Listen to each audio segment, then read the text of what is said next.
एक बार आश्रम पर ऐसे ही सत्संग का कार्यक्रम चल रहा था। कुछ साधक गण परम पूज्य गुरु महाराज साहब के पास आए और उन्होंने पूछा कि प्रभु, आपने जो साधना बताई है, जो क्रिया बताई है, उस क्रिया के सफलता का राज क्या है? उस साधना के सफलता का राज क्या है? परम पूज्य गुरु महाराज साहब ने हंसते हुए कहा कि इस क्रिया के सफलता का राज 3 चीजों से जुड़ा हुआ है। पहला है निज कृपा, दूसरा है गुरु कृपा और तीसरा है इस कृपा। अगर इन तीनों को आप समझ जाएंगे तो आपकी साधना सफल हो जाएगी। आइए थोड़ा सा एक एक करके समझने का प्रयास करते, क्योंकि हम सत्संग में तो आते हैं, साधना भी करते हैं, लेकिन साधना कैसे सफल होगी, कैसे वो अपने मंजिल पर पहुंचेगी, इस पर मनन भी करना आवश्यक है, जानना और समझना आवश्यक है। तो पहले कृपा जो है वो निज कृपा। निज कृपा क्या है? जहां तक मैं समझता हूं कि इसे समझना ही सबसे मुख्य है, क्योंकि हमारी शुरुआत यहीं से होती है। हमारी शुरुआत यहीं से होती है। कोई भी पूजा पाठ प्रारंभ करते हैं तो ब्राह्मण देवता क्या कहते हैं? जजमान संकल्प कीजिए। और संकल्प के नाम पर आजकल प्रचलन चल पड़ा है पैसा चढ़ाने का, लेकिन वास्तव में संकल्प का मतलब ये नहीं होता है। संकल्प का मतलब होता है एक निर्णय लेना कि हमें इस पथ पर चलना है। स्वयं से कमिटमेंट करना, स्वयं को वादा करना, स्वयं को वचन देना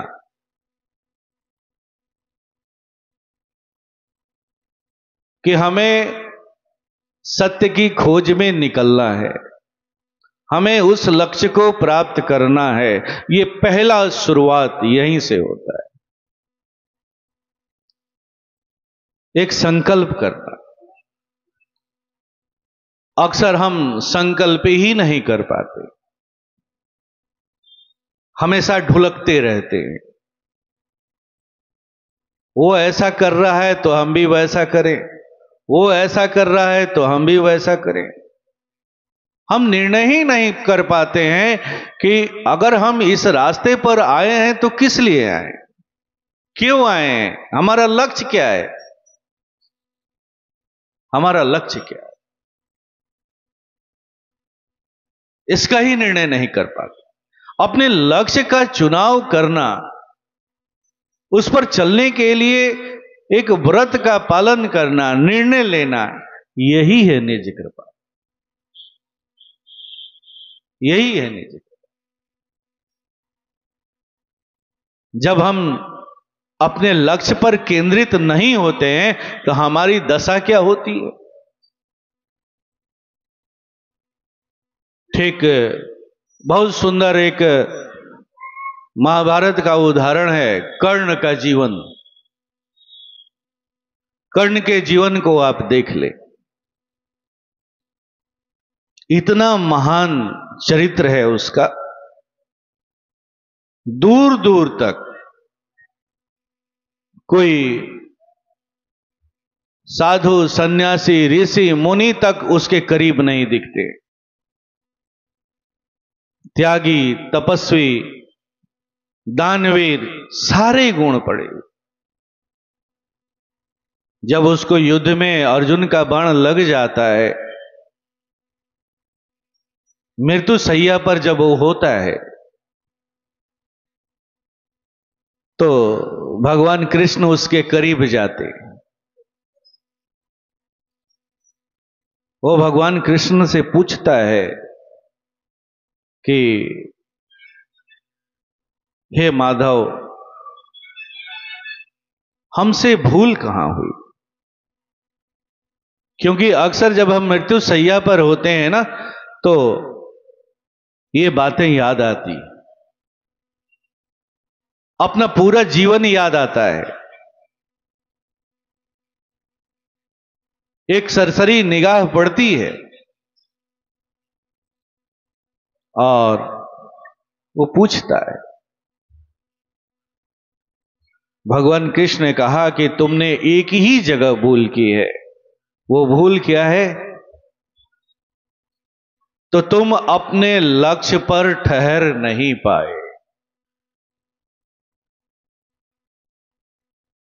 कर्ण का जो आगमन हुआ था वो किस लिए हुआ था? तो समाज में समानता पैदा करने के लिए हुआ था। एक सारथी पुत्र धनुष नहीं उठा सकता है। कर्ण का वास्तव में जन्म यहीं पर हुआ। मुझे धनुर्धर बनना है। सारी परिस्थितियां उसके विरोध में थी।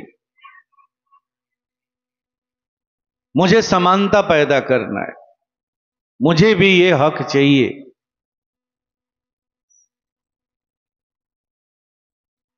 केवल खास वर्ग ही धनुष उठा सकता है, ये कोई जरूरी नहीं है। इसके साथ वो आया था, इसे वो लक्ष्य बनाया था। लेकिन आगे चल करके उसका लक्ष्य कब बदल गया वो स्वयं नहीं समझ पाया, स्वयं नहीं समझ। लक्ष्य क्या हो गया बाद में? तो मुझे अर्जुन से भी आगे जाना है।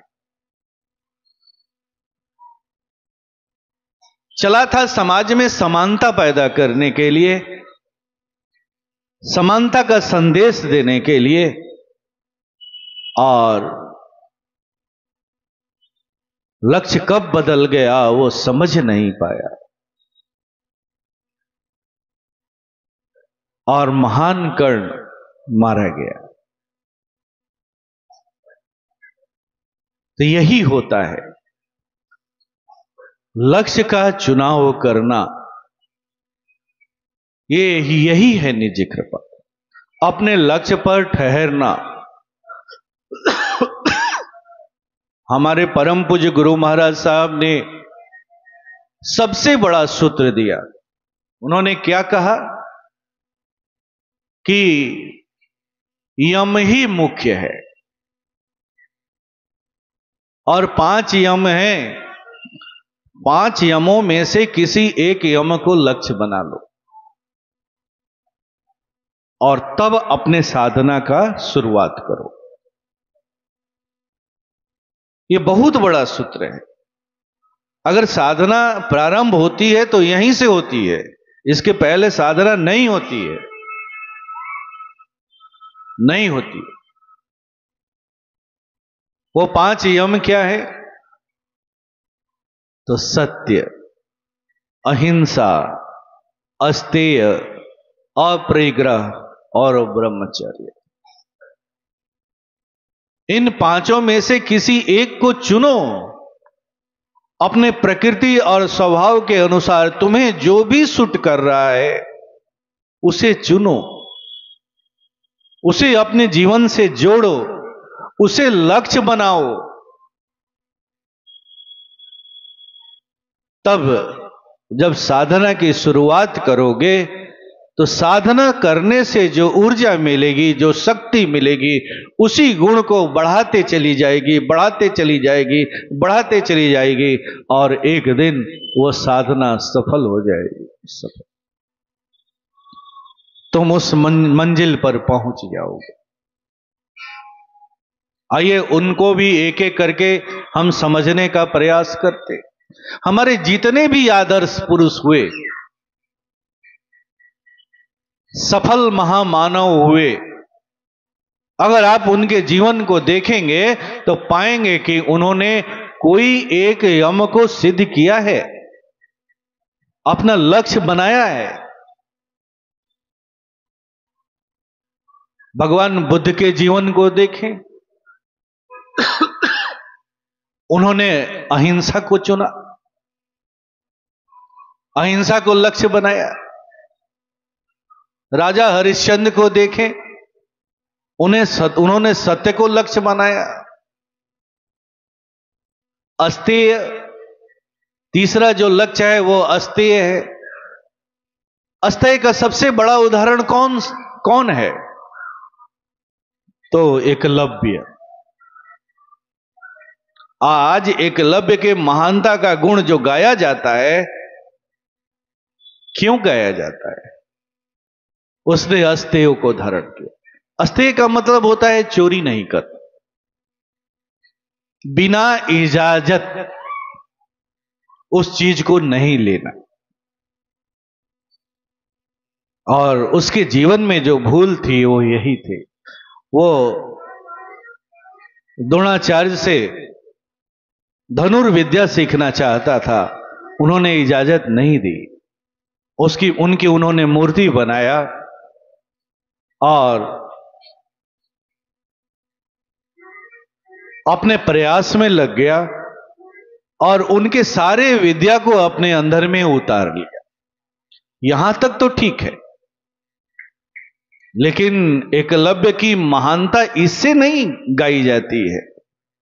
एकलव्य की महानता उससे गाई जाती है जब द्रोण ने उसे अंगूठा मांगा और उसने सहस्र अंगूठा देने के लिए तैयार हो गया।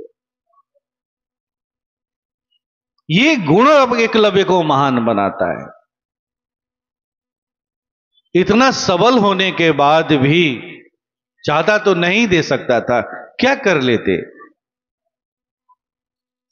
उस समय धनुर्विद्या के सामने, उसके धनुर्विद्या के सामने कोई ठहरने की किसी के अंदर में औकात नहीं थी। लेकिन फिर भी उसने स्वीकार किया कि हां, हमने बिना इजाजत, आपकी इजाजत लिए आपकी विद्या को चुराया। ये गुण, यही है अस्तेय। उसने स्वीकार किया और उसके एवज में उसने अपना अंगूठा दान किया।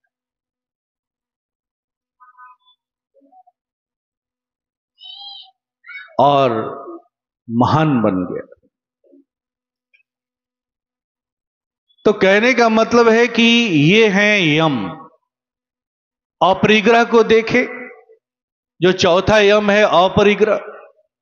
अपरिग्रह के सबसे बड़ा उदाहरण कौन है? भगवान शिव, जिसकी आप पूजा आराधना करते। अपरिग्रह का मतलब क्या होता है? अनावश्यक चीजों को इकट्ठा नहीं करना। भगवान शिव सबको सब कुछ देते हैं, एक से एक महल देते हैं, सब तरह का चीज देते हैं, लेकिन खुद वो कहां है, किस रूप में है? न कोई ढंग का वस्त्र है, न कोई ढंग का महल है, वो किस अवस्था में है?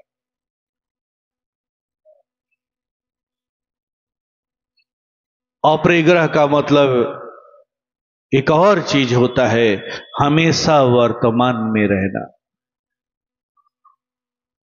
अनावश्यक चीजों का इकट्ठा नहीं करना। अनावश्यक चीजें कहां रहती हैं? तो भूत में और भविष्य। ये है चौथा यम। और पांचवा यम है ब्रह्मचर्य। ब्रह्मचर्य का मतलब हम लोग शारीरिक ब्रह्मचर्यता को ही लेकर के चलते हैं, लेकिन इससे भी आगे एक ब्रह्मचर्यता है। वो क्या है? तो अपने गुरु के प्रति एक निष्ठ होकर के रहे। सबसे बड़ी ब्रह्मचर्यता। जैसे एक पति पत्नी के प्रति एक निष्ठ रहता है, पत्नी पति के प्रति एक निष्ठ रहती है, ठीक वैसे ही अपने गुरु के प्रति एक निष्ठ होकर के रहे। ये बहुत बड़ी ब्रह्मचर्यता है। तो ये परम पूज्य ने ये 5 यम बताए। अब आप पर निर्भर करता है कि आप अपने निज उत्थान के लिए किस यम का चुनाव करते हैं। लेकिन याद रखिएगा, आपको कोई न कोई एक यम को चुनना ही होगा। एक यम को चुनना ही निज कृपा है। और स्वयं से कमिटमेंट करना, वादा करना कि मुझे इस मार्ग पर चलना है, इसे अपनाना है। उसके बाद तो गुरु कृपा बड़ी आसान हो जाती है, सहज हो जाती है। और जब गुरु कृपा होती है तो इस कृपा स्वाभाविक है कि होगी। उसके लिए कोई प्रयास करने की जरूरत नहीं है। इस कृपा के लिए बहुत परिश्रम करने की जरूरत नहीं है, चिंतित होने की जरूरत नहीं है। इस कृपा स्वतः ही होगी, होनी ही है। अगर वो इस कृपा रुकी हुई है तो केवल इसी के लिए रुकी हुई है कि कब आप गुरु कृपा के पात्र बनते, कब आप गुरु कृपा के पात्र। और गुरु कृपा के पात्र कब बनेंगे? तो जब आपके ऊपर स्वयं की कृपा होगी, निज कृपा होगी। निज कृपा, यही है सूत्र जो आपके साधना को सफल बनाए। और अक्सर हम इसी के चुनाव में भूल करते हैं, अपने प्रारंभिक चुनाव में ही भूल कर जाते, ध्यान नहीं देते। समझते ही कि गुरुजी ने ऐसे ही कुछ कह दिया है, कह दिया। नहीं, गुरुजी ने मूल मंत्र दिया है साधना के सफलता के, मूल मंत्र। ऐसे महाप्रभु के दरबार में हम सब बैठे हुए हैं। आइए प्रभु से प्रार्थना करते हैं कि हे प्रभु, आप इसे स्वीकार करें तथा हम सब पर दया करें, प्रभु कृपा करें। आइए इन्हीं भावों के साथ इस नैवेद्य को अपने परम आराध्य को अर्पित करें।